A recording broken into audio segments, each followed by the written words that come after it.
What is up, Squatch Ranger YouTube channel subscribers and viewers? You can now visit our online store. Just go to the Squatch Ranger Facebook page and click the Shop Now button, or visit the official website. I will provide a link in the description of this video. You can view many of our different products we offer, such as Oklahoma Bigfoot t-shirts, Oklahoma Bigfoot koozies, or Oklahoma Bigfoot 6-inch car decals. Maybe you would like Bigfoot to visit your birthday party. We can do that too.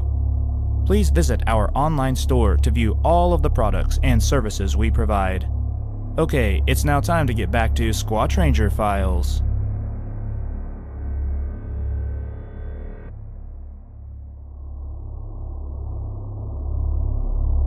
You have 77 counties in Oklahoma. I can put reports in them in 66 counties. 911, what are you reporting? We got someone or something crawling around out here. Did you see what it was? I'd say it was a person or somebody really big.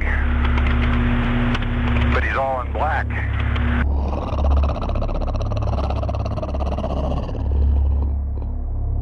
Welcome back to Squatch Ranger Files, episode 22. For a great Bigfoot video, please go to my YouTube channel and watch the video Stinchcombe Wildlife Refuge, an interview with Evans Bailey, a Bigfoot researcher for the North Canadian River Project and the Native Oklahoma Bigfoot Research Organization. You can see Evans' latest Bigfoot and Sasquatch evidence, so please check out that video. Okay guys, it's now time to start Squatch Ranger Files, episode 22. Number 1. Retired trucker sees bipedal creature cross the road. 2009, Northeast District, SEQUOYAH County, Oklahoma. Class A nighttime sighting.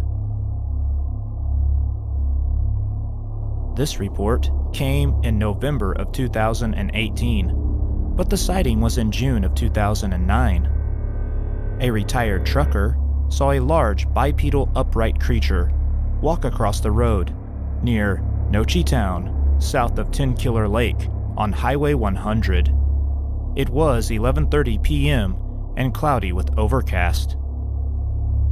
He was driving north and about to go around a small curve near E0990 road when something walked across the road in front of his car from the passenger side towards the driver's side of the road.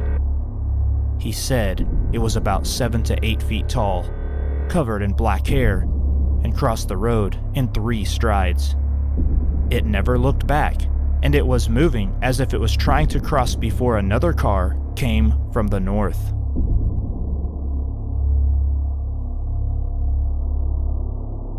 Follow up, Native Oklahoma Bigfoot Research Organization investigators report. This sighting occurred in the middle of a major intersection of several water reservoirs and wildlife refuges. The SEQUOYAH National Wildlife Refuge is to the south, and the Cherokee State Game Refuge is to the north. These refuges could provide a Bigfoot with plenty of game for food to survive. 10 Killer Lake is to the east, and Weber's Falls Reservoir is to the west. A Bigfoot could easily have access to water in this area and also have enough cover to hide. It's possible that the Bigfoot in this report was traveling from one natural resource to the next. Number 2. Couples collection of Minnesota encounters. 2000 through 2017. ANOKA County, Minnesota. Class B, vocalizations, and Class C, second, third-person story. In the late 1990s, closer to 2000, my boyfriend, before I met him, was snowmobiling in Lino Lakes, Minnesota. Kinda bar hopping with his friend that night. He ended up walking home because his machine broke down. It was approximately 2 to 3 a.m. He knows the area quite well, so he was kind of strutting through the fields on some trails heading home. Circle Pines. When he came around a corner and was face to face with a Bigfoot. He said it was close to 10 feet tall, and they looked at each other. The Bigfoot made this sound that was so deep and loud that he, my boyfriend, took off running. Other stories. In 2007, my boyfriend and I's daughter was around 4 to 5 years old. We lived in Shoreview, Minnesota, close to Lino Lakes. Rice Creek flows through this area. I took my grandson and daughter to Brookside Park. They were playing on the swings. Behind the park is a ball field area. They both came running back scared, saying that there was a bear watching them. There are no bears there. A few years later, our good friend was walking by that same park and had spotted a Bigfoot in that same area. 2 to 3 years ago, 2016 or 2017, in the same place, Brookside Park, some friends were gathered at my guy friend's house. Out back of his place is Lexington Avenue, and he is on Hall Street. This happened at night. They heard the howl/scream of a Bigfoot. A group of deer came racing across Lexington, heading into the woods by the creek. Lots of activity there. 5 years ago, 2014, my friend and I were in Ramsey, Minnesota. This was around 12:30 to 1 a.m. I was finishing up cleaning at an estate, and it was pitch black outside. I had this weird feeling that I was being watched. We were almost done loading up my minivan when all of a sudden, the scream. Oh my God. I never felt so uneasy. The hairs on the back of my neck were standing up. We hurried up, packed up, and got out of there. My girlfriend and I were so scared. These are our encounters.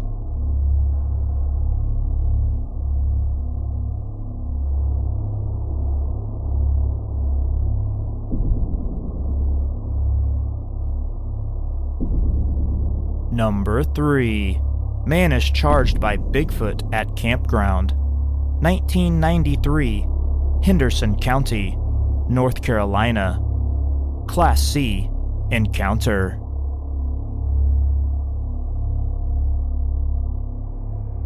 The following story was submitted by NorthCarolinaBigfoot.com. Please visit their website or visit their Facebook page, North Carolina Bigfoot.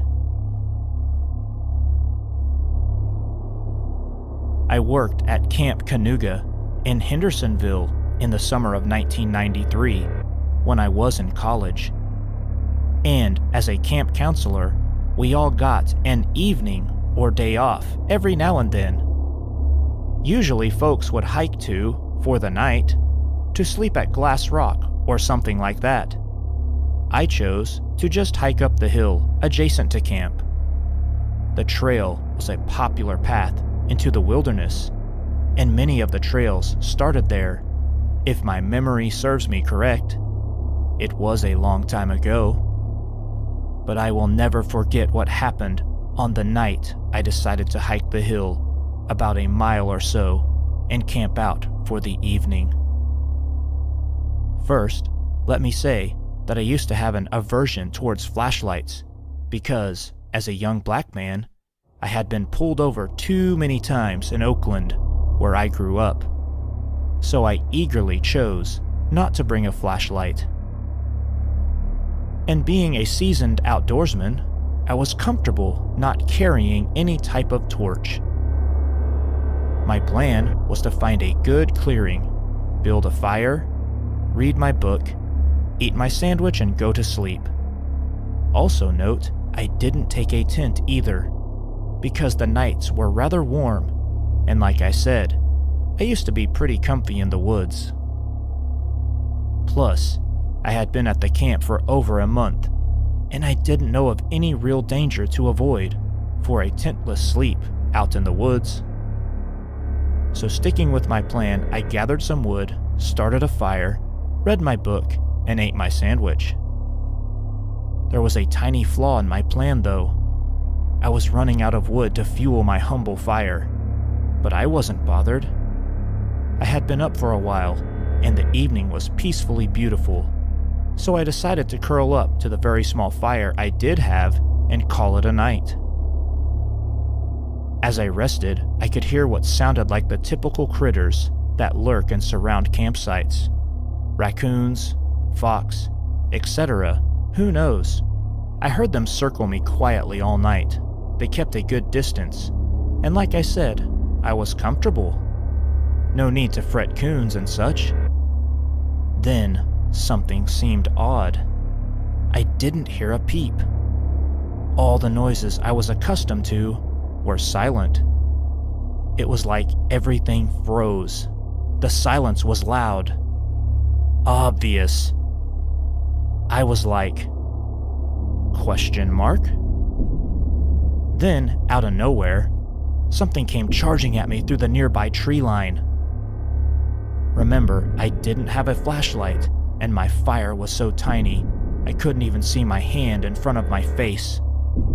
So this thing came charging at me from a distance, and I could hear it close in on me fast. It sounded like it was ripping branches and grabbing bushes all at the same time, too. And all I could do was think, I'm about to die. And it was happening so fast, I remember I wasn't even scared to die, because I didn't have enough time to fear. I just sat up in my sleeping bag with my arms still inside my bag, zipped all the way to the top tooth. And I just stared in the direction of the charge, waiting to die. Seriously. Even if I had a few seconds to unzip and run, I didn't have the sight to navigate the trees. I remember calculating all this in a matter of a split second. So all I could do is wait to die by whatever was fiercely charging me. As I waited to embrace my fate of death, it must have gotten within 10 feet of me, and it slid to a stop. All I could do was stare into the night, in the direction of the charge, and listen to it breathe rather heavy. But it stayed silent for the most part. Nonetheless, I could tell the breathing was taller than me. How tall? I don't know. I can't tell you how long I blindly faced off with. You fill in the blank. But it was a while.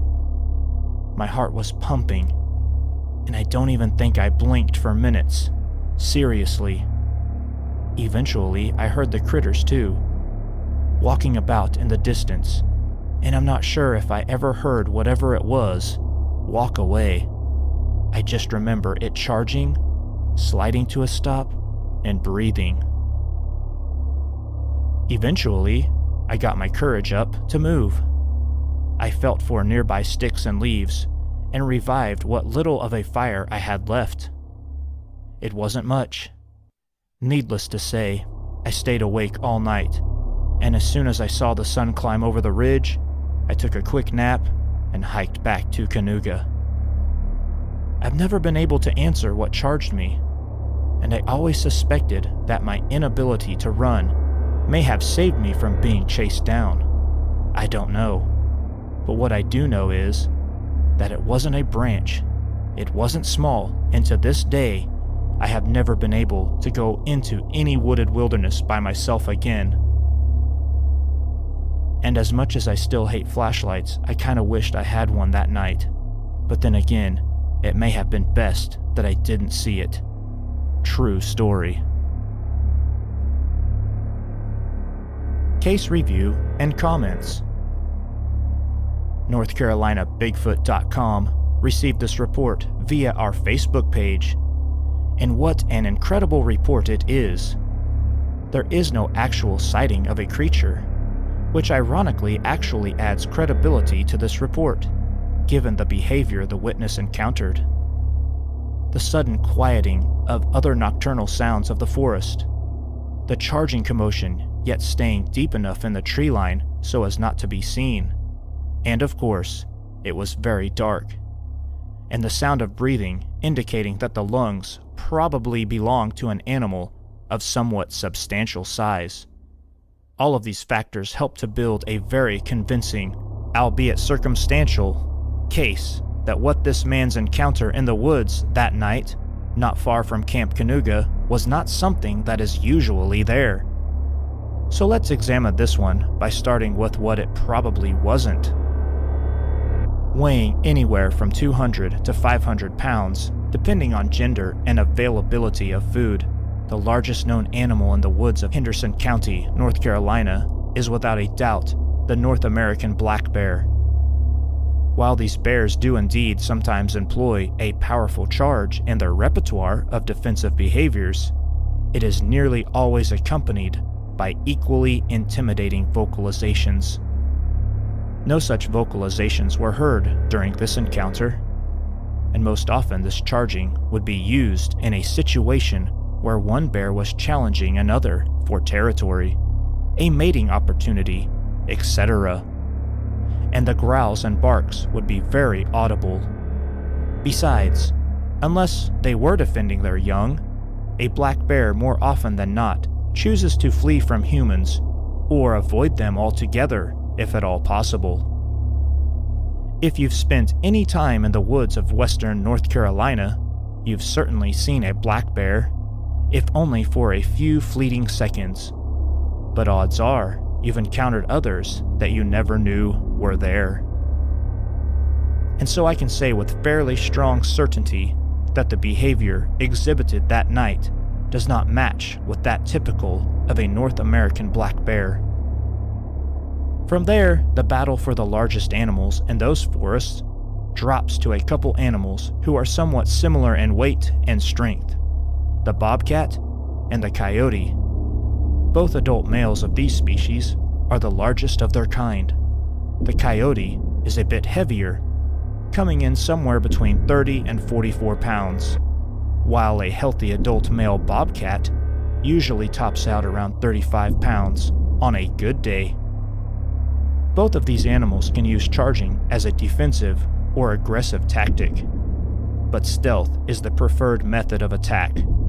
And like bears, they're gonna make a lot of noise. Nope, I don't think what charged to the edge of the woods that night was a coyote or bobcat. And I'm not even going to try and make this a case of an overly assertive red fox, white-tailed deer, raccoon, opossum, skunk, or wild turkey. What we are left with is a tactic commonly used by great apes, not really looking for a fight. The silverback gorilla has been known to come within inches of the face of a perceived threat, making incredible noise, stomping the ground and throwing branches all the way, only to retreat to a position of safety. It's merely an assertive way of saying, "Would you please leave the area if you don't mind?"